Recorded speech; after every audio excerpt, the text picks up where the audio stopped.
So, SAP Dummies Demystifying Subcontracting Purchase Requisition in SAP S/4HANA Cloud. Ever wonder how to tell an external vendor to take your materials, work on them, and send them back as a finished product?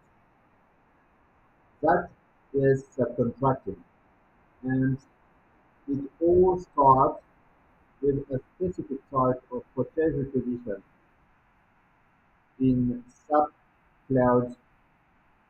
For SAP beginner, the how-to can seem daunting. So let's break down the purpose behind each step when creating a subcontracting purchase requisition. Why subcontracting purchase requisition? Imagine you need specialized work job. Work at some like components, painting parts, or custom manufacturing, but don't have the internal capacity or expertise. The subcontracting purchase requisition is your formal request to an external supplier to perform this service using your component. How to create a subcontracting purchase requisition. So log on to Fiori Launchpad, your SAP dashboard. Purpose, this is your starting point. You need to access the system and the app relevant to your role, purchaser or requester. Okay. Point two, open the app. Open the Manage Purchase Requisition Professional app. So Manage Purchase Requisition Professional. Purpose, this is where all new material or service requests begin. You are telling SAP you need something.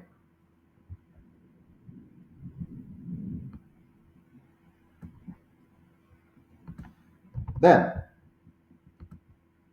next step, click to create. So, in the real world, you see that the purchase requisition are created in 99% by the material requirement planning. But, but, I just want to show you how the system or SAP create automatically this purchase requisition.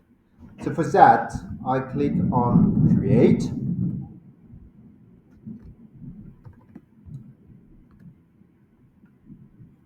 Okay, you see, you are in a new purchase requisition created by myself.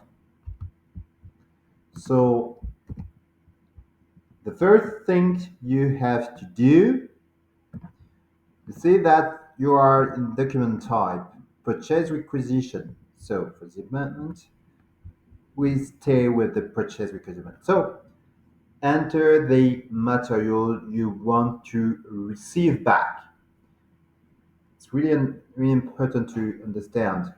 You provide some component, this component coming from the bill of material of the receiving material that you want at the end.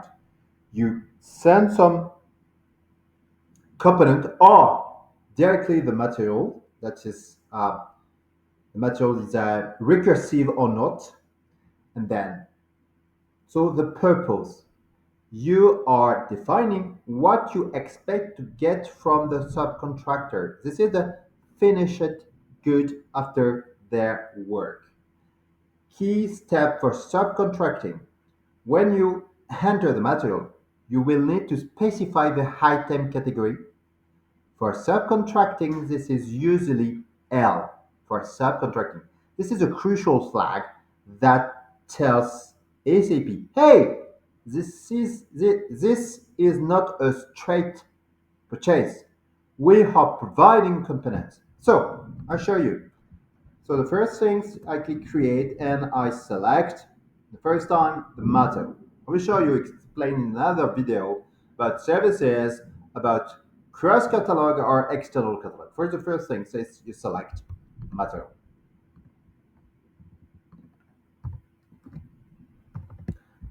And then for this demonstration, I will show you with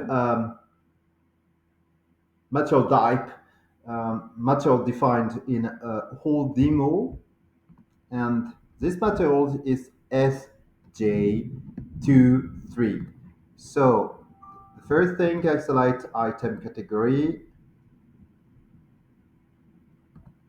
third party, that means that I cannot use subcontracting with this application. That is the first restricted view. As you can see, you are only two item category possible. So that means that you are not able to use the application to create a subcontracting because you have some information about the account segment, but the item category is not possible. So that we need to use another application. So I click on SAP, and I think everybody knows MA21M. Create Purchase Requisition Advanced. So I select Create Purchase Requisition Advanced.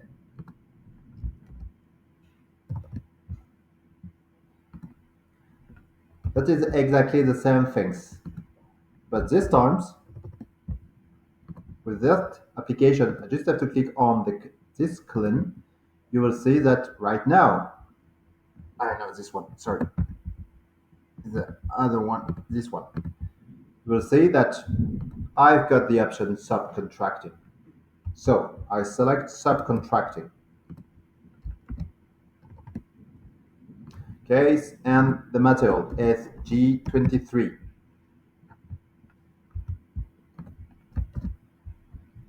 Then after that, enter quantity, delivery date, and desired plant.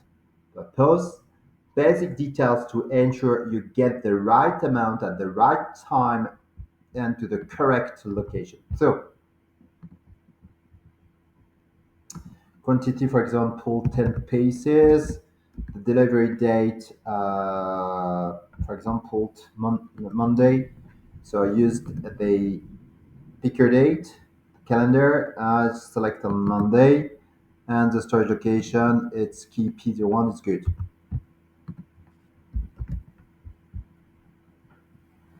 The next step, assign a source of supply. But the first things, I click on enter. Okay, as you can see, no statue in error. That means that everything is good for the right time. So the step 5, assign a source of supply. Optional at purchase requisition stage, but good practices. Because if you already know which vendor you want to use for the subcontracting work, you can enter them here. This helps streamline the process later when converting to a purchase order. But SAP helps you for that. You just have to click on the first time, assign source of supply. If a source of supply has been defined, sourcing list previously has been done, automatically SAP offer me two source of supply. Two suppliers are available if I want to subcontract the material SG23. So it's very simple. I just have to click on here and you see a green light. That means, okay, I assign a supplier. It's not finished. Right now, crucial step, identify the component to be provided.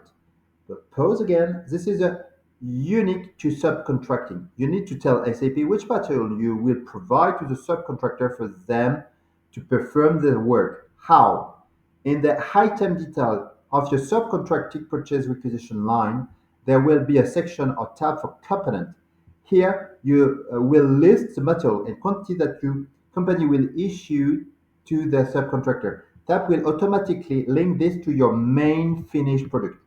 In this, that is the case, you need to create previously a bill of materials with the component of this finished product. So that I go to the material data.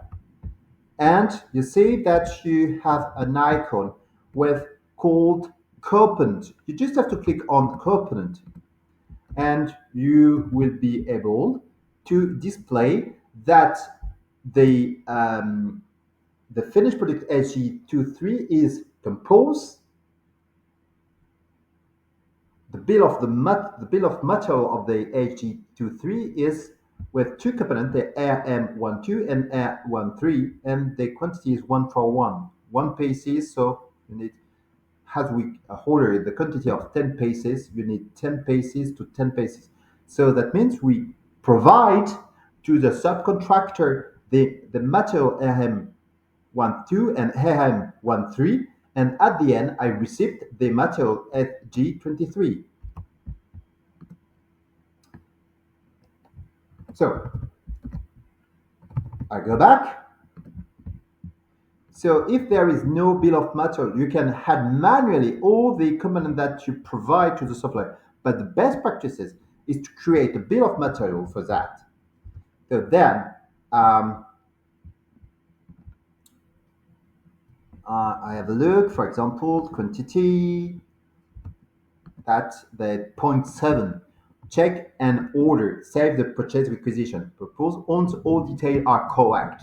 You save the purchase requisition. It now enter a workflow for approval or not. It is ready to be converted into a purchase order. So I navigate into the different tabulation to check that everything is good. Okay, statute, delivery address. That is some interesting that the supplier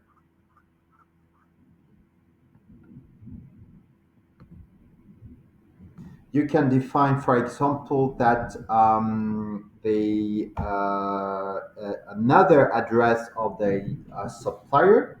But I will explain to you this different field, for example, for that. Okay, if everything is okay, I click on save. A new purchase requisition will be generated automatically created. That is just my purchase requisition. And with this purchase requisition, I'm able to convert it to a purchase order. Why is understanding this step important? Because selecting the L item category and meticulously listing the component are what differentiates a standard purchase requisition for a subcontracting purchase requisition. Get this right, and the entire subcontracting process in SAP will flow smoothly. Thank you so much.